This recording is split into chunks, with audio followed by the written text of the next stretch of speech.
Hi, and welcome to Sweet Bee here at Professor Bee Studios. We're in downtown Winston-Salem, and this is our show that highlights artists in and around our area. We took a week off, and so it's been a month since we've been on, so if you're tuning in, welcome back. Thanks for joining us. We're excited to be back. Tonight's artist was actually one that I met through a friend of the show, William Neesmith. And he kind of got us connected, and from there, once I heard him in person, I obviously extended the offer and said, "Man, we got to get you on the show." So if you would please help me welcome David Smith. How are you, sir? I'm fine. How Good. are you? I'm good. Thank you. So how do you know William? Let's start there. I played an open mic night at Castle's Deli, Okay. and William was there, and that's how I booked Castle's.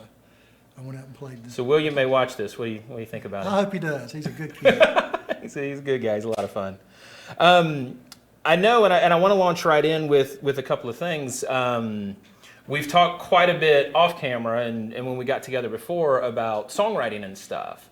And so as someone who has never written a song that'll see the light of day, but attempted it to appreciate it, I have to ask someone who has written some that I consider to be really good. I don't know how you feel about them, but I really appreciate your originals.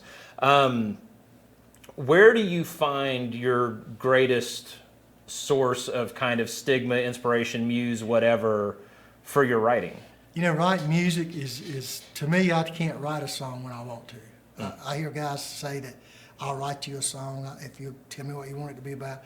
But when something touches my heart or raises my curiosity or makes me laugh, and I have to write about it. Yeah. You know, so I don't know. It's just I write songs because I have to. Okay. All right. And it's weird. I'll write 30 songs and then I might go 2 years and not write a song. No kidding. And then I might sit down and write 10 songs. So is that, I mean, big droughts like that, does that worry you? I mean, does it feel like a writer's block thing? They kind of rule me instead of the other way around. They come when they want. Fair enough. Yeah. And I might see something that touches my heart or hear a phrase. One of the songs I'm gonna do tonight, I wrote it from just one line that a guy said to me. No kidding. And then the other song I'm gonna do tonight, it's about how your priorities change. Okay. Hey, don't say too much because I want you to tell the stories when you do the songs later. Now, are you doing the Meatloaf song tonight? Yeah, I'm doing the Okay, all right. I won't ask too much about it then because I want you to tell that story. It's a separate Meatloaf story. It's in my life, but I'll tell you that later. The funny stuff, the venues I play, especially theaters where they're listening, they like the funny stuff. Yeah, for sure. The everyday ups and downs between old married folks like me and my wife. I appreciate that. My wife and I, excuse me, honey. I won't correct. I'm the last person that's going to correct grammar. So you mentioned playing theaters and stuff. I know you also play venues kind of in and around the area. And as we were just talking before we went live, you were mentioning that you have some recurring gigs at some of the area ones. How do you balance set list making and appealing to the crowd and that kind of stuff with some place that you're going back week after week after week? Well, and does it tend to be the same crowd, or is there a good variety? A lot of the same people and then new people. I'm an old man, and there's a couple thousand songs in my catalog. Sure. So I kind of make my set list, but I really don't stick to them. If I've got a table that I start noticing that they're singing along, then I start doing a lot of sing-along stuff. Yeah. And that really catches on. If you got one table doing it, before long everybody will be doing it. And then you might have people that love ballads and they love beats music or Motown and you know, I just started doing a lot of that stuff since I did this solo thing, and I'm finding out that I really love it. I love the chord structures. I love the progressions. It's beautiful music. That's awesome. Now I know you've played with groups, you played with bands. You talked about putting together a trio off camera too. But you mentioned since you've been doing the solo stuff. How long have you been a solo artist? I've been a solo artist a little over a year. Oh, really? Now I was a solo artist before the band. Okay. And then I was with a band before the solo, and then I was a solo. But I came back to this about a year ago. Okay. Yeah. So when we first met in person, you brought your drummer in a box. Yeah. Best looking one I ever saw. That's the line. And tonight you've come with a bass Cheapest player. too. Cheap. Yeah. Tell me about it. And tonight you've got a bass player, not in a box. How many different? He's not cheap. He eats a lot. Well, I'll let you guys settle that up. How many different iterations of your current, like even when you're doing your solo stuff, when you bring people in to help you, whether it's a bass player or a friend or a keyboardist or whatever, like how many kind of different versions? And I'm asking this question specifically for people that may see this that consider booking you, and they're like, well, does that scale up to a larger, what does that look like as a trio, or what does it look like? And so can you talk a little bit about the different makeups and how it changes the dynamic of what you do? These guys like Gene, they're all studio grade musicians. They all reach charts. We can go from me to 5 members or 6 members, and we can bring from a flat top guitar to a guitar, piano, pedal steel, and all the guys are older like me, not as old as me, but they played a lot of music and they can play a lot of music, and they can. I mean, you could just basically say, hey, I'm having a beach party, I need a beach band. Well, we're your guys. Yeah. Well, I'm having a southern rock party and we're your guys. Yeah. I'm having a country party, we're your guys. I mean, that's. Yeah, that versatility is amazing. Do you have, and not to pigeonhole you, not to say that you do one better or another, but do you have a preference? Do you have a go-to that you like? Like, given your way, Oh, I love what would country you play? music. Country music. I'm not knocking the young kids today, but I mean the Merle Haggard, the George Johnson. I love country music. That's awesome.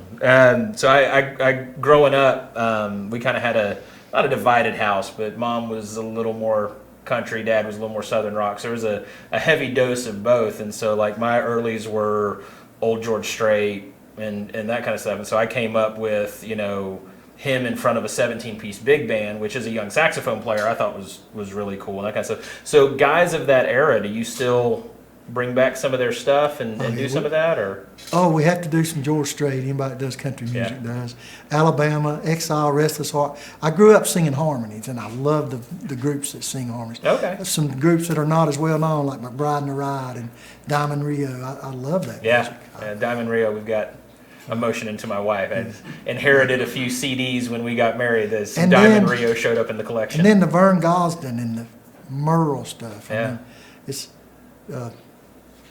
there'll never be another songwriter like Merle Haggard. Yeah. Ever. No, ever. that's true. We can try though. You can hear one of his songs, hear one line, and know he wrote it, Yeah. whether he's singing it or not. Sure. Yeah. Sure. I appreciate what you're saying. So edging out of the country, not to get away from your preference, because I don't want to take you there and then rip you away from it, but I know we've talked quite a bit, just you and I, about other kind of go-tos and things that you really enjoy, Eagles and that kind of stuff. So I'm wondering, like, as you're balancing the worlds of these like heavy harmony groups and stuff like that, but as a solo artist, do you find yourself wanting those bigger harmonies and stuff in your stuff? I really do want it, but I don't have it. My stuff's a lot of James Taylorish kind of stuff. Okay.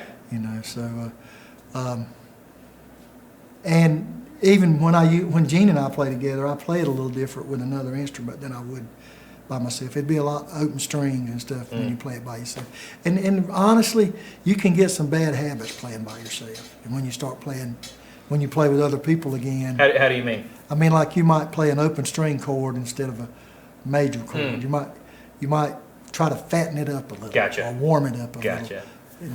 So that kind of awareness, I mean, when you're writing, do you write with a full, I mean, not from the harmonies, but do you write with a full band in mind and voice chords that way? Or do you write, if I had to live with it on my own, this is how I would do it? Occasionally I'll hear a chord and write a song around the chord. Okay. And oh yeah, I always like to have that one off chord or that one diminished where it shouldn't be. Sure. And not regular folks, but musicians will say, well, what the heck was that? Yeah. Yeah, the musicians in the room will try to figure it out. Everybody else will go, oh, that was interesting, and go on about whatever they're doing.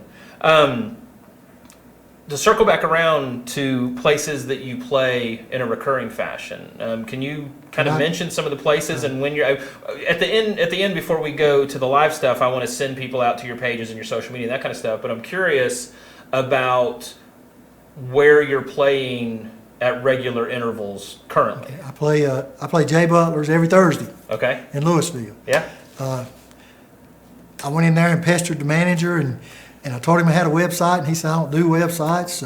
So finally I just said, look, give me a night that you're busy, but you don't have entertainment, and I'll play for free. So I went up and played one night, and he gave me every Thursday till October.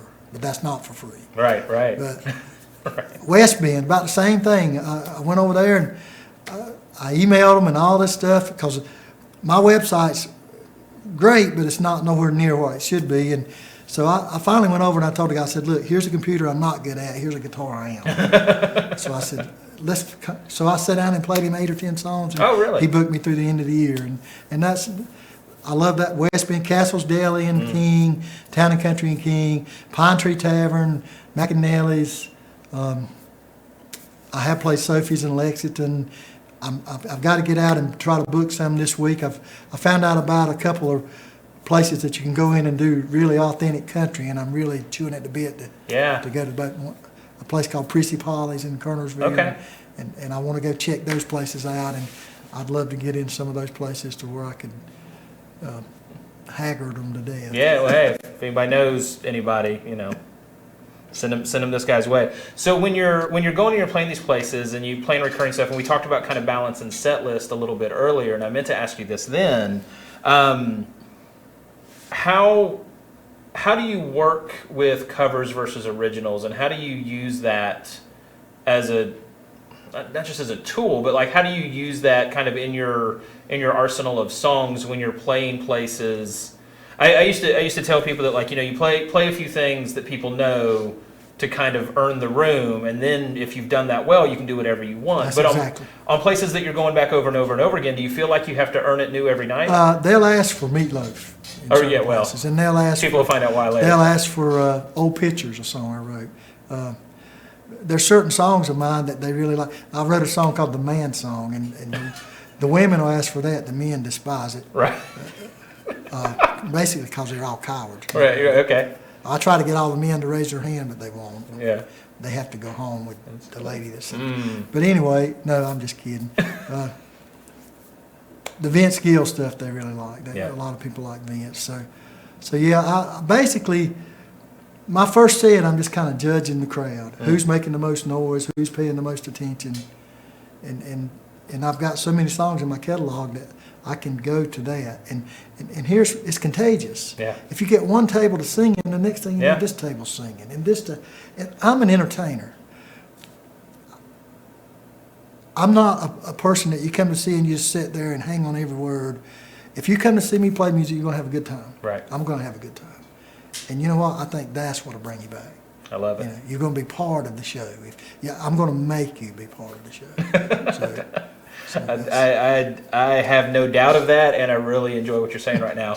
And we're going to let everybody know why. We're going to get you up on stage and get you to play a couple songs. But before we do that, can you kind of over into this camera here, let everybody know social media, website, upcoming shows, recurring venues, if you like, where can people find you online? Where can they find you in person? Let's drive as many people as we can your direction. Hey, I like that. David Smith Music on Facebook. The website is walkinge.com.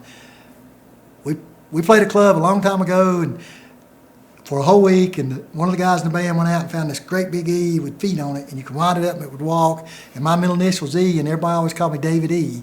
So they had that thing walking back and forth across the stage, and so the Walking E was born. All right. Anyway, walkinge.com, and I play Jay Butler's every Thursday till about October. I play West Bend every other month. I play Castle's Deli every other month. I play Town and Country every other month. I hadn't got back. I just played Pine Tree my last time, but she's told me she's going to give me a bunch more bookings, and she's asked me about playing some Monday nights at McAnally's, and I'm going to try to get out and go to some other places. And hey, come on out, sing along with me. Heck, as long as they don't pay you, you can get up and sing. I'll play guitar for you. I love it. We're going to take a really quick break, and we'll be back in just a few minutes. See these guys live. So stay tuned. We'll be right back. Thank you so much for joining me, and glad you could come back. This first song is called Meatloaf. I think Mike likes it.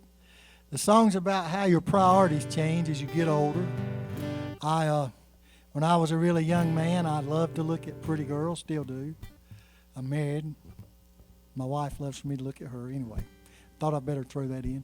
But now when I see a bucket of chicken, I get just as excited as I used to when I looked at a pretty girl, and that's what this song's about. It's called Meatloaf.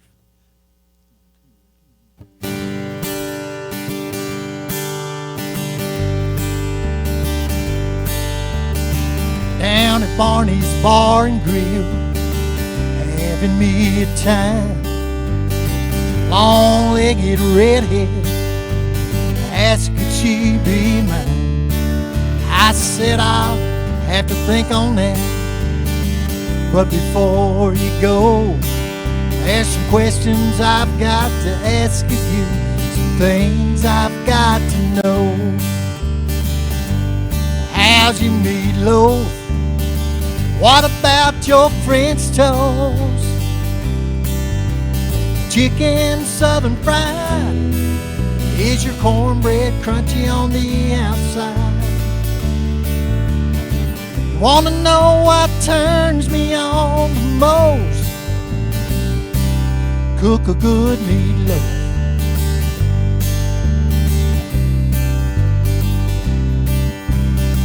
Down at Barney's Bar and Grill, try my luck again.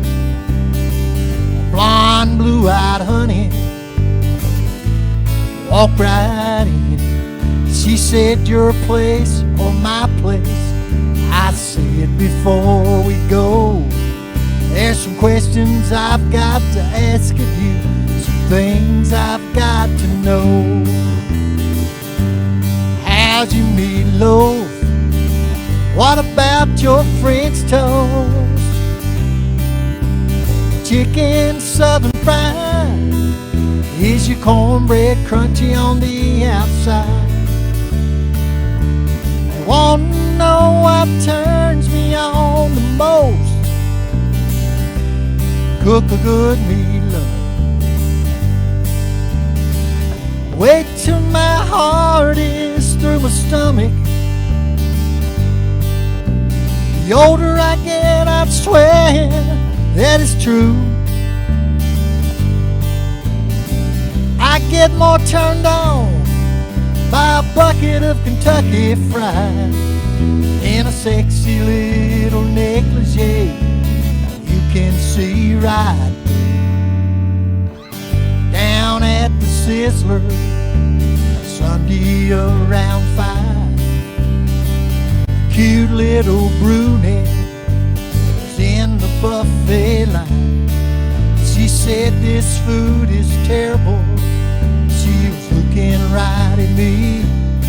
She said, let's all go to my place, I'll show you what I mean. She cooks great meatloaf.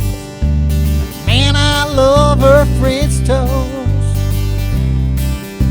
Her chicken southern fried, and her cornbread's crunchy on the outside. I found the girl that turns me on the most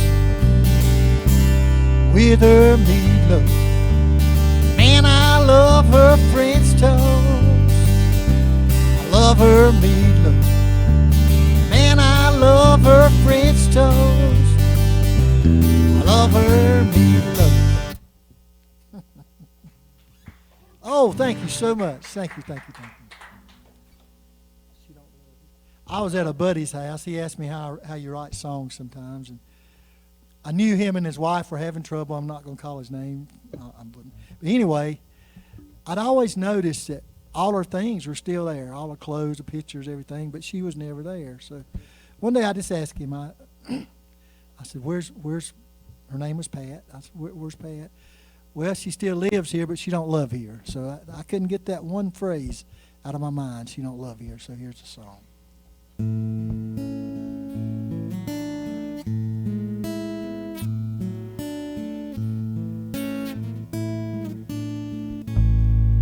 She don't love here anymore after the slamming of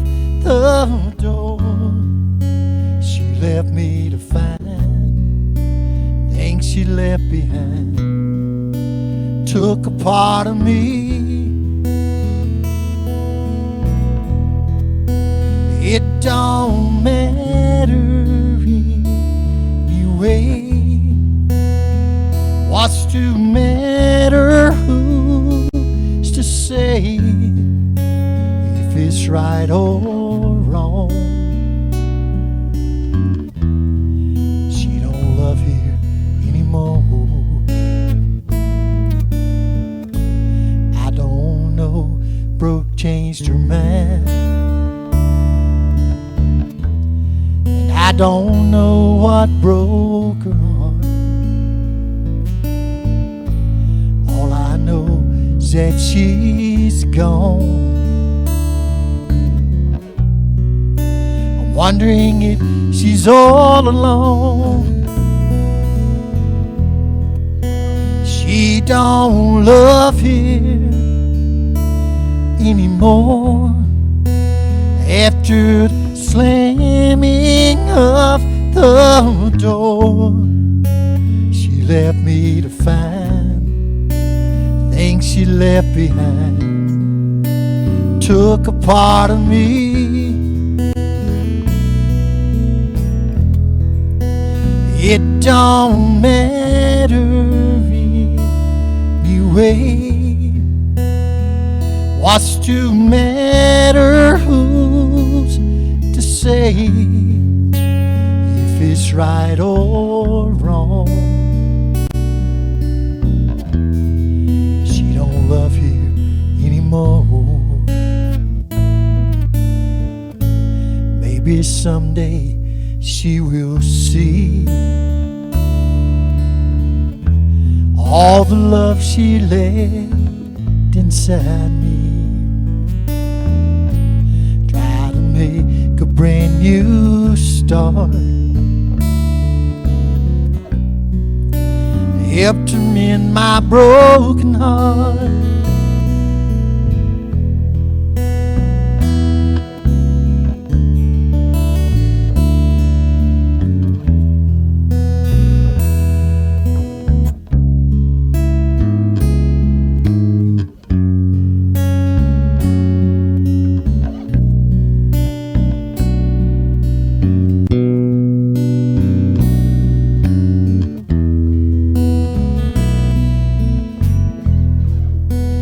It don't matter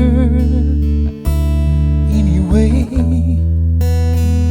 What's to matter? Who's to say if it's right or wrong? She don't love here anymore.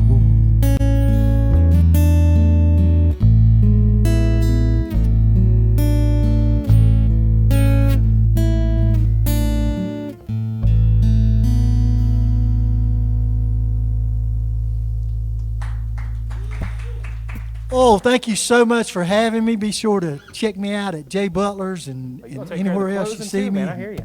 And here's Mike. I'm sorry. No, you're good. I was going to say the same thing. Thank you guys so much for being on the show. Really, really appreciate it. So as you were getting ready to do, please go ahead and tell them online and offline, where can they find you? David Smith Music on Facebook and walkinge.com online and all around these little restaurants and things. And if you happen to run into Vince Gill, mention to him that I wrote a song for him, by the way. In case, because he doesn't know it yet, right? He doesn't know it Yeah, yet. he doesn't know it yet. Guys, thank you so, so much for tuning in tonight. We will be back in 2 weeks. We're back on regular schedule. Only going to take one more break over the summer for a little family vacation, but outside of that, we're back every 2 weeks. Please share it, like it, go follow this guy, go support local artists, do what you can do. Thank you again so much. We'll see you in a couple weeks.